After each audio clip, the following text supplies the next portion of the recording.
No. Podwozie schowane.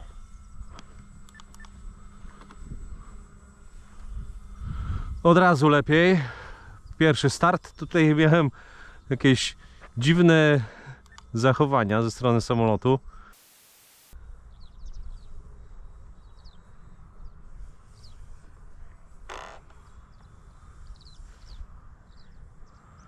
Co to było? Trochę nie do końca to kumam, ale coś to było. Ale wyszliśmy z tego.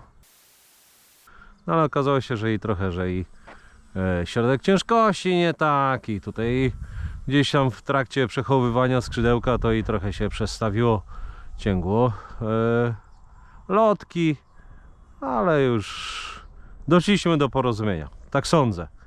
Mam taką nadzieję. Warunki nam się zaczynają, to tak widzę, troszeczkę zmieniać. Mam wrażenie, że zaczyna nam wiać lekko wiaterek. No trudno. To znaczy jeszcze nie wiać tak jakoś uciążliwie, ale już zaczyna być wyczuwalny, taki, bym powiedział, boczny co do pasa, więc mogą być ciekawe sytuacje podczas lądowania. Dobra.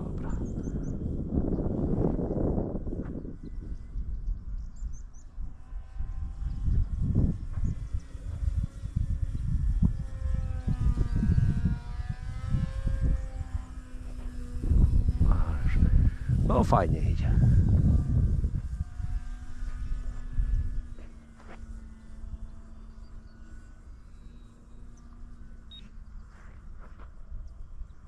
No dobrze.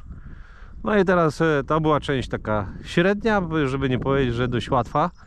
Natomiast teraz część trudniejsza, czyli co? Zajmiemy się lądowaniami. Wiatr mam tak trochę za pleców z lewej strony. To na pewno nam nie pomoże.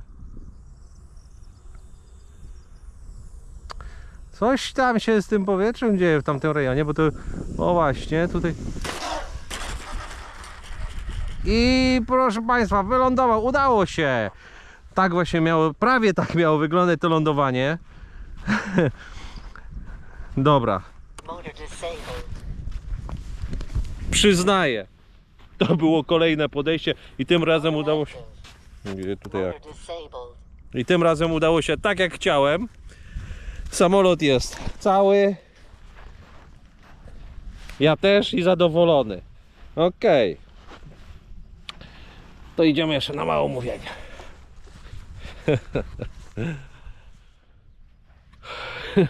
Loty się zakończyły dość pomyślnie, ale też było fajnie. Problemy były trochę ze środkiem ciężkości. Wydawało mi się, że powinien być bardziej do przodu, a jednak nie. Natomiast wszystko jest ok. Ja baterii używam 3S 2200 i ona jest u mnie ustawiona tak, że praktycznie jest do samego tutaj, do samej tutaj tej osłony, tego elementu dosunięta. Ciekawi mnie, jeżeli ktoś ma taki samolot, jak to u Was wygląda. I dość poprawnie się zachowywał. No i tak, pod ostatnimi filmami, czy poprzednimi filmami tutaj tego samolotu padły pytania odnośnie osłon podwozia. To już pokazuję i objaśniam. Moment.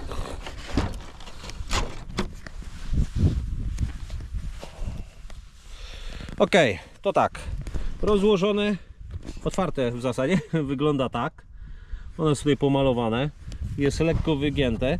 Ten do druku oczywiście to jest wszystko wydrukowane z LWPA. Do druku to jest drukowane na płasko, później ciepłym powietrzem troszeczkę to trzeba było wygiąć, ukształtować, żeby to ładnie nam tutaj wszystko pasowało. Mocowanie.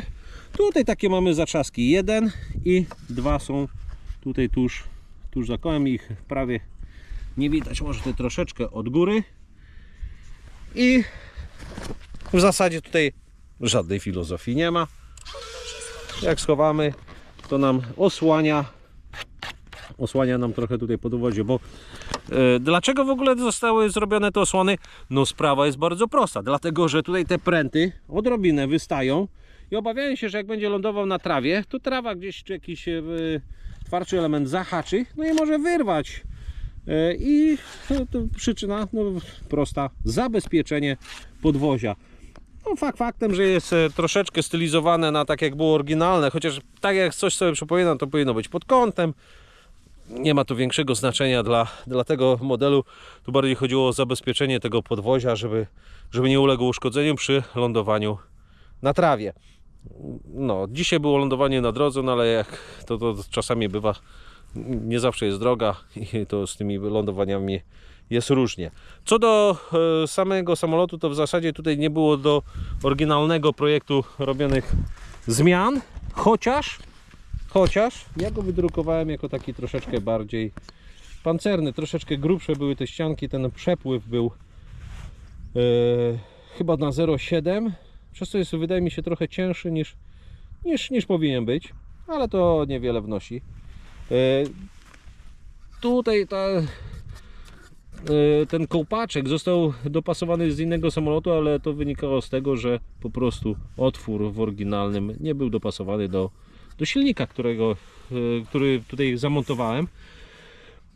Oznaczenia, stylizacja na samolot dywizjonu 303, także możemy go dołączyć też i do serii polskich samolotów, bo będzie kontynuowana, jest kontynuowana, no ale z przyczyn ode mnie niezależnych, no niestety póki co tych projektów nie mogę zakończyć, nie mogę zrealizować, zakończona.